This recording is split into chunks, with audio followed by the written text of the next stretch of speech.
All right, so I am not a believer in clickbait or oversharing our personal life or, believe it or not, beating around the bush too much. So if you're just curious, the answer to the title of this video is about 4 years. That said, the reason that we wanted to make this video, though, is to share with you guys some longer-term interests that we've had, because there was a reason that we chose to move to specifically Thailand last year and not Philippines or Malaysia or wherever.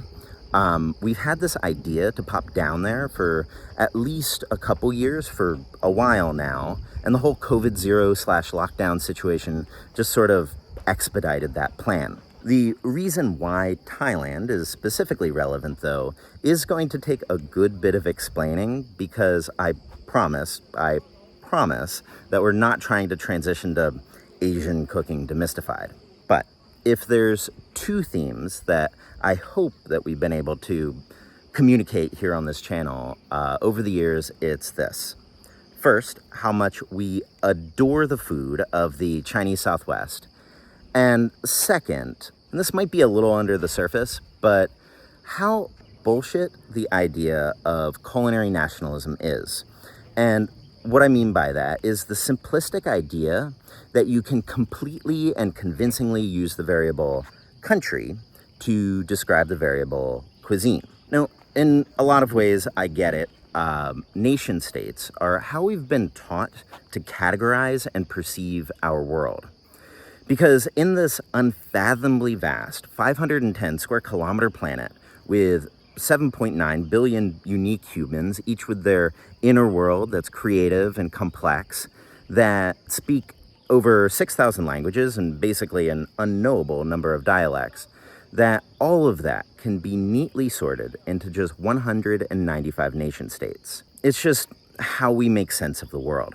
And in a lot of fields, it's not a terrible starting point, because the modern nation state is a standardization machine.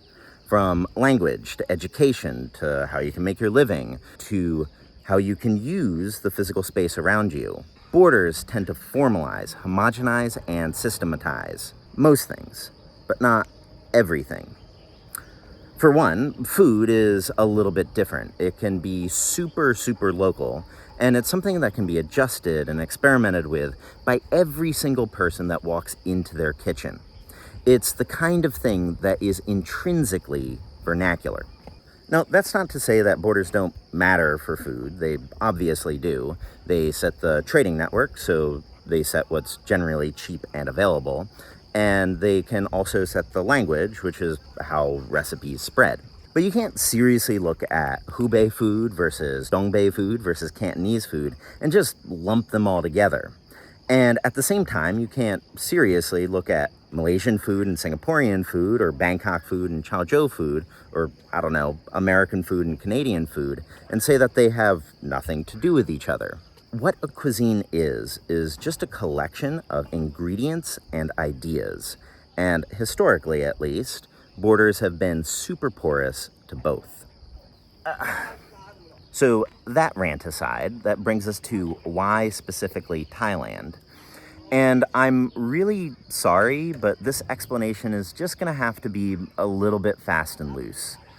Some of the things that I'm about to say are very much unsettled, very much open areas of research, and I am not the guy to be giving you a literature overview.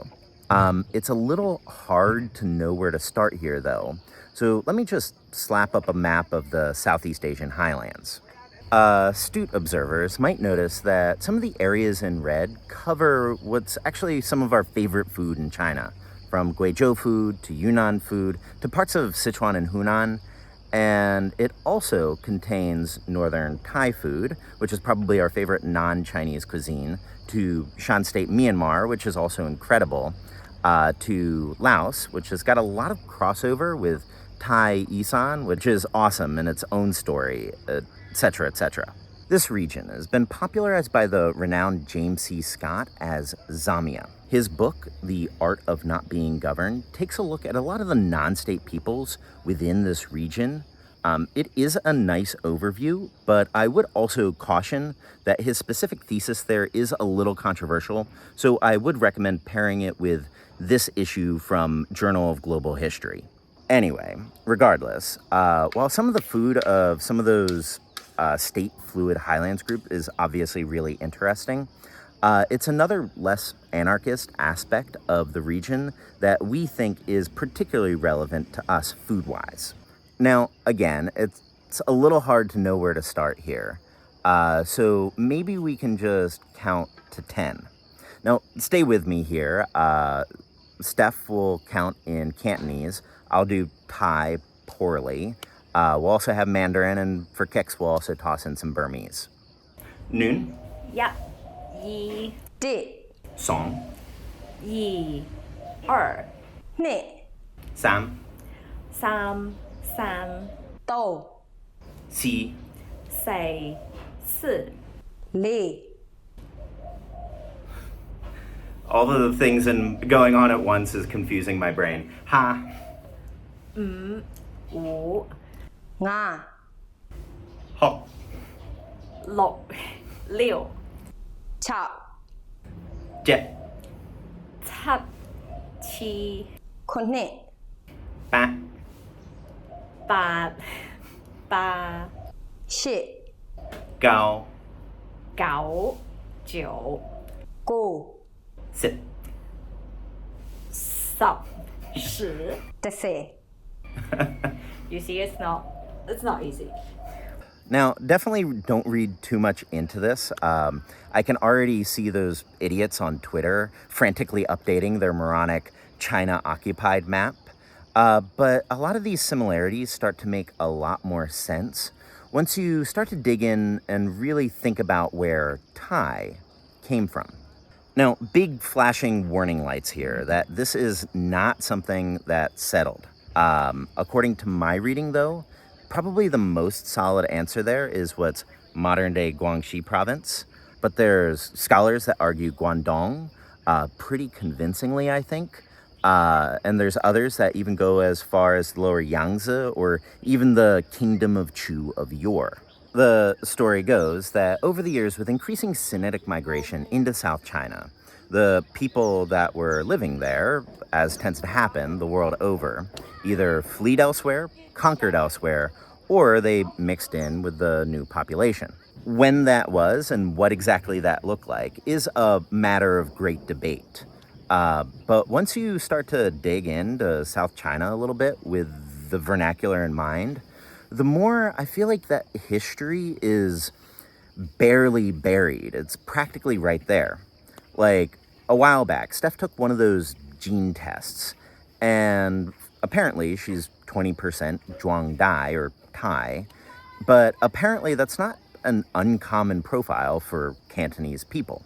More importantly, though, all along this map, you can see people speaking languages in the Tai Kadai family, or dialects that are somehow related to that. Some of them, like Dai Le, or to a lesser extent Dai Yai, or the various Zhuang languages, are almost mutually intelligible with the Central Thai that's spoken in Bangkok. So to us, what we find interesting about this region is less the stateless highlands per se, but rather that this region, that this swath, seems to form the culinary borderlands between the Chinese and the Thai. Now, we know Chinese, especially Steph, so we want to learn Thai. No, the reason for doing this isn't because we want to cosplay anthropologist. I mean, I don't know, maybe deep down. But we'll never get that good. Instead, it's because I strongly feel that language is intrinsically centering. There was this one video I saw a while back from one of those YouTube polyglots that put it really beautifully. I can't seem to find the video, but the general gist of it was that the primary benefit of learning a language isn't so that you'll be able to fit in as part of a new tribe, a new group somehow. We're adults, it's not happening. But instead, that group, that tribe, no matter what, will always be part of you. No, the message in that video was one of those world peace sort of deals that then it becomes impossible to hate, which I don't think is quite correct because I've met plenty of expats that seem to have that capacity. But I do think that after learning a language, it becomes impossible to exoticize. Because in the past, if me and Steph were being completely honest with ourselves, even though we always loved the food in the Chinese Southwest, we were probably a little bit guilty of looking at it with a twinge of a coastal Han gaze. Like, I remember we were blown away by kusa. It's a Thai dish, it's a tasty but super bitter soup.